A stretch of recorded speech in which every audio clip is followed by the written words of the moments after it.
Hey you guys, it's Peter, and welcome to my channel, Peterisms, where I tell stories of my life and just little things that I have learned as I have grown into the person that I am today. And I haven't made a video over here in the last couple days. The day has gotten later and later, and then I'm like, oh, I'll just make it tomorrow. Oh, I'll just make it tomorrow. And then it's like several days have gone by. So, I'm back, and I say that on my other channel, don't I? Anyway, I brought the two Melody Beatty books with me today. It was so funny because if you watch my Peter Does Stuff channel, I talked about, I think it was this book, actually. The other night, I was just kind of like cleaning up around the house and whatever, and I hadn't done a Peterisms video. And so I grabbed the meditation book. Actually, let me, maybe I'll read that one for you guys today. Let me see which one it was. It was about being present. 4th, 5th. Okay, here it is. April 6th, be present for yourself. Learn to be present for yourself, fully present in a way that's new and delightful. Be present for your thoughts and emotions. Be present for the gentle way in which your heart and body lead you on. Learn to be fully present for each step of your growth, each step of your journey. Value yourself, who you are, what you think and feel, and how you grow. For many years, you neglected yourself. It was as though you were unconscious of who you were, how you felt, what you believed. You believed that kept you safe, protected you from feelings you didn't want to feel. You believed it was how you should live. Now you are learning another way. Survival is no longer enough. It does not meet the needs of your heart and your soul. Now you want to live fully and joyfully. To do that, you must be present for yourself. Be fully present for others too. Be present for their spirits, their emotions, the words they have to say to you, but especially be present for their hearts. You no longer have to fear losing or neglecting yourself if you are present for others. You can do this safely now. You will not be consumed by their needs. You will not become trapped in the workings of their lives. And if you're present for yourself, you'll know how much presence to give to others. Be present for life, for the starlit skies and the chirping birds that sing to the morning sun. Be present for the earth and grass under your feet, for the feel of a snowflake in your hand. Be present for all the magic and mysteries of the universe. But most of all, be present for yourself. Then your presence for others in life will naturally flow. So this is what happened the other day. This was, I don't know what night it was, but I was just kind of like sitting around and I was like cleaning up stuff. And I was like, oh, I didn't read my meditation for the day and I didn't do a Peterisms video. So, I still did my prayers and gratitude list and all that kind of stuff. But so I just reached for this book and read that meditation and I thought, this is so fantastic, So the next day, I got up and I was like running errands, and I always make a list of things I have to do. And I was running errands and I had all these videos that I wanted to make and, on and on and on. And I was trying to get a hold of an old friend of mine, a sober friend of mine, but she and I have known each other much longer than that. And to ask her some questions about something to do with recovery. I was like needing to like connect some people. So anyway, we ended up talking. I kind of said in the video that it was 2 hours, and I thought, was it really that long? And I went and looked and it was 1 hour and 51 minutes. We talked for 1 hour and 51 minutes on the phone. And we had such a great conversation, and we talked about people that we used to know, and we talked about like, Alex and I and, her partner, and we talked about, like our families, because I know her family and she knows my family, and she was telling me things that she remembered of my mom, and I was telling her things that I remembered about her brothers, and, it just was like this fantastic conversation. And then at the end of it, I was like, we were kind of throwing out names, and I see her every, once in a while anyway. I see her every couple weeks, but we haven't like had that kind of conversation in a long time. And so we were talking about getting together for dinner and, kind of hanging out and just talking and stuff. And so I said, you know what? I said, I should look on Facebook to see like who you know and like who we know in common. So I was looking for a parking lot, and the closest parking lot was Richie Woods, where I do videos on my Peter Does Stuff channel. Sometimes I walk through Richie Woods, if you've seen those videos. And it's so calming and peaceful to me over there. So, which is something I would never have said, a couple years ago. I would have been like, me walk in the woods, and I don't really enjoy that. But today, I have found like that's something that I really enjoy, and when I have a really busy day, I drive by it all the time. Sometimes I'll just drive over there and I'll just kind of like walk through, and just even for 10 minutes, and it just kind of clears my head and removes a lot of the toxicity from the world around me. So that day, I was sitting there and like I pulled into the parking lot, and so we were like looking through Facebook, and then I got off the phone with her, and I was like, my husband had gone out to dinner that night, so I was like in no hurry or anything, to get home. And so I was like, I'm going to go film a video like for my Peter Does Stuff channel, just like walking through the woods right here. I was like, since I'm here, I'll just, film it here. And I started walking through, and, it was this idea of being present for my life that I really, really, really struggle with that. Okay, I've talked about it on here before, but I'm talking about it again just to remind myself. This idea of being present, not just in today, but in every moment of today, in everything that I'm doing, whether it's enjoying a cup of coffee or whether it's sitting here reading these meditations and really thinking about them. Like, I'm always thinking about the next thing. I'm always thinking about tomorrow and what I got to get done tomorrow and what I want to get done tomorrow. And I think part of it comes from the fact, I was talking about this in my vlog, I think last night, part of it comes from the fact that, before I got sober, I really wasn't accomplishing anything in my life, And so when I got sober, I felt like I was playing catch up. And I have felt like that ever since. Like, I set this like bar for myself that's very, very high. I want to accomplish this every day. I want to get this done. I want to, I want to write a book. I want to get my master's degree. I want to do this. I want to do that. I want to post a video every single day on my, Peter Does Stuff channel, or, I can't miss a day vlogging.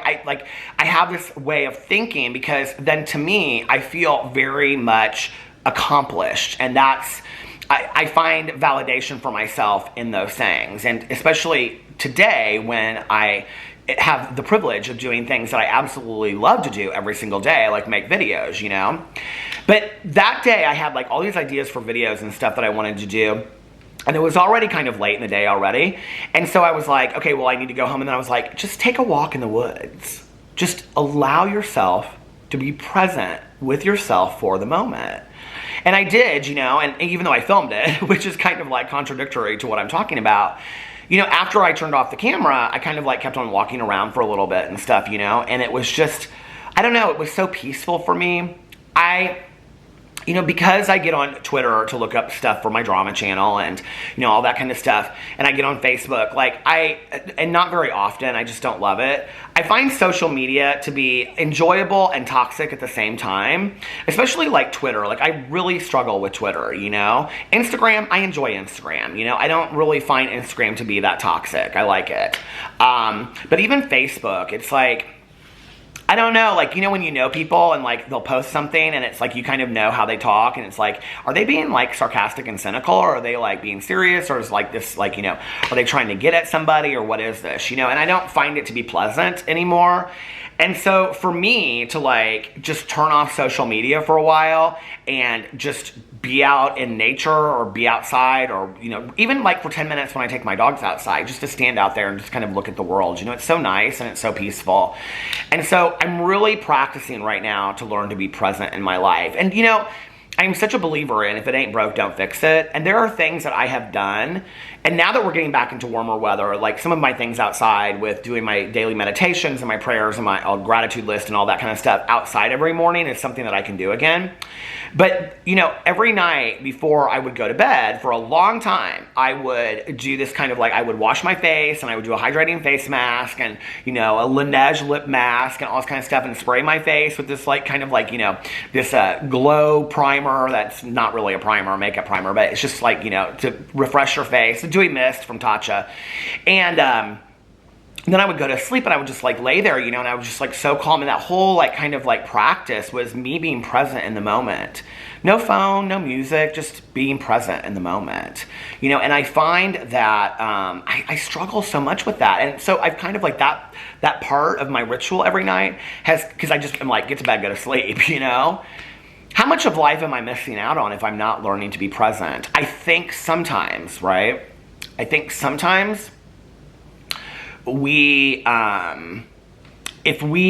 somebody said something on a video recently and they said, when I say right, it comes across as condescending, because it's like I'm talking, I really don't mean it to be that way. Honestly, it's just a euphemism, I'm saying. It's just a speech pattern that I say. So I don't want it to come across that way ever. But one of the things that I think is that I've come to believe in the last just, year, and really in the last month, I think, trying to do this more. Like when we were in Florida, it was so good for me just to be like laying on the beach with my husband, just sitting there listening to an audiobook. Just that, is that sometimes because I'm so busy trying to run to this place and get this errand done and run to this place to get this errand done, because I always have a list of all these errands that I have to do, right? It's like I see that as accomplishment when really I'm missing out on the most important moments of my life because I'm so busying myself, because busyness to me somehow equals success.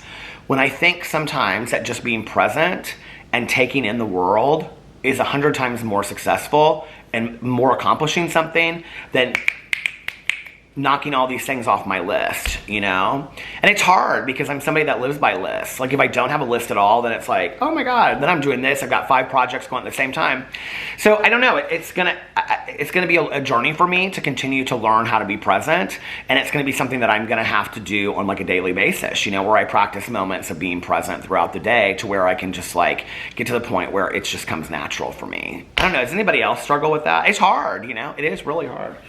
All right, let's read from the language of letting go. Well, what was the April 8th one on this today? Or the April 9th one? Okay, well, this kind of goes along with that. April 9th from The Journey to the Heart. Taking better care of yourself. Where are my glasses? Here they are. That would help to take better care of myself, to have my glasses. April 9th, taking better care of yourself. Take better care of yourself than you ever have before. That's what your heart is telling you to do. Those times of driving yourself, depriving yourself, not being gentle and loving with yourself will no longer work. This is kind of what I was talking about. Punishing, criticizing, repressing, and denying won't bring the feelings, the growth, the result you're seeking. The harder you push, the more you relentlessly demand perfection, the worse you'll feel. Fall in love with yourself. Be gentle, loving, kind, and attentive. Take time throughout each day to tend to your needs, just as you would tend to someone you love deeply and dearly. Loving and caring for yourself this way won't waste time. It's not a delay. Take better care of yourself and life's magic will return. Your life will improve. You'll feel better too. Taking care of yourself is a simple act with profound consequences. The better and more often you care for yourself, the more you'll align with the universe and God's love. Do you know, it's an interesting thought, this idea of where it says, hold on a second, fall in love with yourself, be gentle, loving, kind, and attentive. Take time throughout the day to tend to your needs, just as you would tend to someone you love deeply and dearly. Do you speak to yourself in your head the way that you speak to someone, literally, verbally, that you would speak to somebody that you love, a family member or a friend or your partner? I know I don't. I know I am much harder on myself than I would be with my husband or my best friend, you know? I know the majority of the time that I am extremely supportive of them and understanding and trying to be like, oh, you know, like when they're hard on themselves, being like, oh, it's okay, don't worry about it. You know, like you'll figure this out, things will get better, whatever. But I'm not that way with myself. I don't let myself get away with that stuff, and I'm really hard and really critical on myself. I'm probably, in all honesty, the most critical person in my life to myself. And I wonder, you know, in reading meditation, this is where these meditations are so good for me because they are reminders, right? I wonder if I treated myself more loving, if I talked to myself in a more loving way and said things to myself instead of beating myself up and saying, you know, you're fat and your clothes don't fit and you're lazy and you don't get this stuff done. You know, a list of 100 things that 95 of them aren't even true, but I feed into my head anyway, this tape. Have you ever done that? Have you ever written down all the criticisms that you give yourself? You know, this is part of taking inventory sometimes, right? And then really looking at them and saying, like, you know, me saying to myself, I'm lazy. I'm not lazy. I'm hardly lazy. I get so much accomplished in a day, but yet I'm so hard on myself for being that way. And here we go back to what I was talking about before. So then if I crossed off all the things on the list that aren't true, you know, it's like my sponsor always says, you're living in the lie, you know, of believing something that's not true, you know, and like we always talk about in recovery, like drinking on the lie, you know, drinking on the lie of like, I'm angry at this person because, well, have you taken a look at your part in that yet? So no, if you haven't, maybe you do have a part in that, then you're drinking on the lie, you're living in the lie.